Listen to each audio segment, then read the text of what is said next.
नमस्ते, आपका स्वागत है try and catch with Amit पर। और हम यहाँ बात करते हैं कोडिंग से रिलेटेड। तो आज का जो टॉपिक है वो कैरसेट।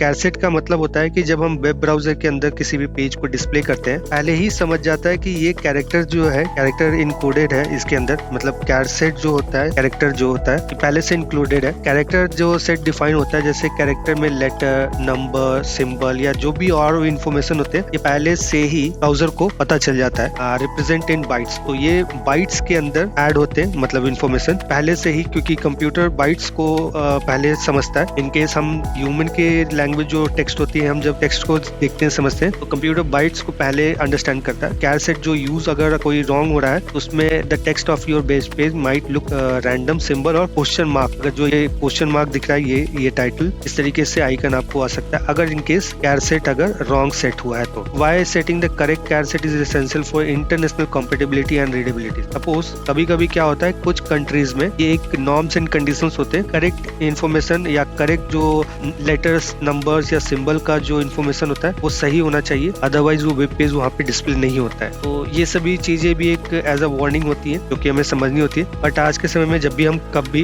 कोड करते हैं या VS कोड का यूज करते हैं, तो ये सारी चीजें पहले से ही इंक्लूडेड होती है। तो आधे से ज्यादा जो कोड होता है उसको हम यूज नहीं करते। हम पहले से ही कोड है जो कि करेक्ट कोड है वो यूज करते हैं। HTML charset attributes. तो कैरसेट के अंदर एट्रीब्यूट्स क्या क्या होते हैं? तो इन HTML you specify the character set using Meta tag inside the head section. आपको याद होगा, हम जब सबसे स्टार्टिंग वाली वीडियोस में हमने बात की थी कि मेटा टैग यूज होता है। मेटा किसके लिए यूज होता है? तो हम इसमें ये समझ रहे हैं कि मेटा कैरसेट UTF-8 जो होता है, पिछली वीडियो में UTF-8 का मतलब हमने समझा था कि किसी भी तरीके का सिंबल, टेक्स्ट सिंबल, हम UTF-8 के थ्रू वाइडली जो विजिबल होता है या रिकमेंडेड होता है, इनकोडिंग होता है ब्राउजर के अंदर, वो हमें दिखता है इसके कारण। अब UTF-8 के बारे में अगर हमने पढ़ तो लिया है, बट इसमें यहाँ पर जो इन्फॉर्मेशन है, supports almost every character and symbol in the world, जो कि हमने पिछले वीडियो में भी समझ लिया था।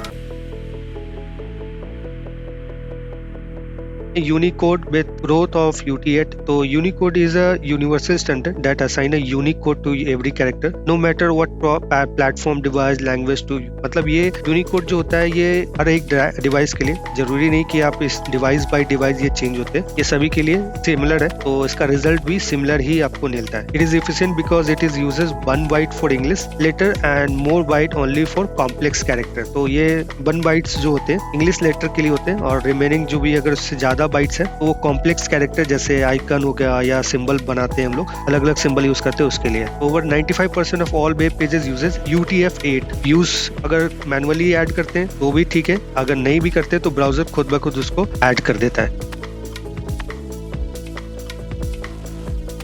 ASCII कैरेक्टर का मतलब होता है American standard code for information interchange. ये नॉर्मली यूज होता है कैरेक्टर के लिए। अब इस कैरेक्टर में टोटल जो होते हैं 128 कैरेक्टर अवेलेबल होते हैं, जिसमें 0 से 127। अब इंक्लूडिंग क्या क्या होते हैं इसमें? इंग्लिश होते हैं, नंबर होते हैं, सिंबल होते हैं। Does not support non English letter और इमोजीज। तो इंग्लिश लेटर के अलावा और कोई भी लैंग्वेज इसमें सपोर्ट नहीं होते हैं। इमोजीज जो होते हैं वो अलग होते हैं, क्योंकि वो UTF-8 के अंदर काउंट होते हैं। सपोज A के लिए हम ASCII कोड अगर हम पूछा जाए तो वो 65 होगा, स्मॉल a के लिए ये 97 हो जाता है, अब 0 के लिए ये 48 हो जाता है। ASCII जो वैल्यू है ये हमेशा ही सेम रहेगा, इसमें कोई भी चेंजेस नहीं आएगा। आप A का वैल्यू अगर 65 लिखते हैं, कंप्यूटर ये समझेगा कि आप लिखा है 65, इसको A कैरेक्टर में ही चेंज करेगा। तो इसके लिए हमें यूज करना पड़ता है कोड। जब हम उस कोड को यूज करते हैं तो ऑटोमेटिकली ये चेंज करता है। ANSI कैरेक्टर सेट ये होता है Windows 1252 के लिए। इसका मतलब क्या है? एक विंडोज सिस्टम के अंदर डिफॉल्ट एक इंफॉर्मेशन होती है जो कि आइडेंटिकल होती है ASCII से। मतलब ASCII जो कोड होती है जिसमें 127 कैरेक्टर होते हैं, उसको सेम उसी तरीके से काम होता है, बट इसमें एक स्पेशल सिंबल होता है जो कि 128 के बाद 159 तक जाता है। Compatible with UTF-8 and once from 160 to 255। कहने का मतलब है ASCII कोड जो आता है 127 कैरेक्टर के साथ आता है, बट ANSI एक कैरेक्टर जो होती है वो 128 के बाद से स्टार्ट होकर 159 तक जाती है। तो इसके अंदर स्पेशल सिंबल भी ऐड होते हैं और ये UTF-8 को भी इंक्लूड करता है। इन केस अगर रिक्वायरमेंट होती है तभी आप यूज करते हो, अदरवाइज आप UTF-8 he best of the best आप किसी भी पेज को बनाओगे तो उसमें सफिशिएंट है। ANSI is not recommended today because it supports fewer character compare to UTF-8, जो कि हमने समझ भी लिया। ये अब अवेलेबल नहीं है, पहले ही अवेलेबल था। एज फॉर नॉलेज अगर आपको कभी एग्जाम में पूछा जा सकता है कि विंडोज 1252 का क्या यूज है, तो आप समझा सकते हो कि इसमें ASCII कोड से कुछ कोड एक्स्ट्रा होते हैं और ये UTF-8 को सपोर्ट करता है। बट मॉडर्न ब्राउजर और मॉडर्न कोड आपको UTF-8 ही यूज करना चाहिए जिसमें हर चीज सपोर्टेड है।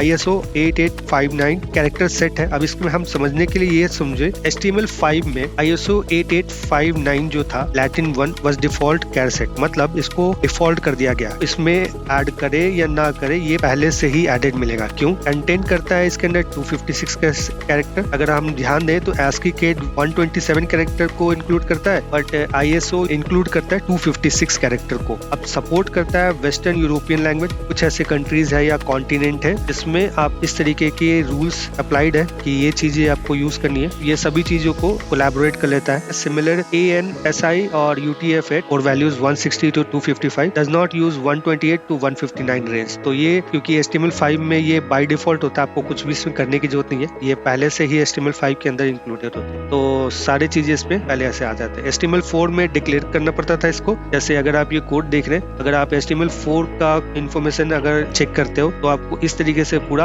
हार्ड कोड लिखना पड़ता था, जैसे इसमें ISO 88591 ऐड करना पड़ता था। बट HTML5 में इसको सिंप्लीफाइड कर दिया गया है, बस ये कोड ऐड करना होता है, बाकी ये सारी चीजें खुद ही ब्राउजर अंडरस्टैंड कर लेता है। UTF-8 जो है वो एक मॉडर्न स्टैंडर्ड है। अब इसमें हम हर तरीके के ASCII कोड होंगे जो कि 0 से 127 के रेंज तक है। जो भी कैरेक्टर होगा वो आएगा और support million of global character beyond that range, और इफिशिएंट होंगे। बैकएंड कंपैटिबिलिटी विद ASCII, मतलब बैकएंड से भी ये किसी भी तरीके के ASCII कोड को कंपैटिबल है रीड करने के लिए। और official recommendation for all new website, जो अभी हमारे पास जितनी भी वेबसाइट है करेंटली और आने वाले फ्यूचर में, तो ये UTF-8 कैरेक्टर सेट के ऊपर ही तैयार है। की एडवांटेज में अगर हम देखें तो यूनिवर्सल लैंग्वेज सपोर्ट करता है, सेफ फॉर मल्टी लैंग्वेज होते हैं, क्योंकि मल्टीलिंगुअल वेबसाइट्स हम क्रिएट करते हैं, किसी कंट्रीज के लैंग्वेज चेंज है तो उस कंट्री के लैंग्वेज के रिगार्डिंग आपको उसमें चेंजेस ऑटोमेटिकली वेबसाइट कर लेते हैं। Work with emoji, special character symbol, prevent text corporation cross browser, तो ये सारी चीजें हम इस UTF-8 का, तो इसके रिगार्डिंग एक एग्जांपल भी है कि basic Latin, Latin extended, IP extension, super subscript, ये सभी चीजें जो अवेलेबल होनी चाहिए जब हम कभी HTML में हम यूज करते हैं। इस तरीके के सिंबल UTF-8 में पहले से ही अवेलेबल है। अगर आपको ये वीडियो पसंद है तो लाइक शेयर सब्सक्राइब करना मत भूलना, ताकि आपको नए वीडियोस का नोटिफिकेशन मिलता रहे। नोट्स और प्रैक्टिस कोड डिस्क्रिप्शन लिंक में है, जरूर चेक करें। मिलते हैं अगले वीडियो में। Thank you.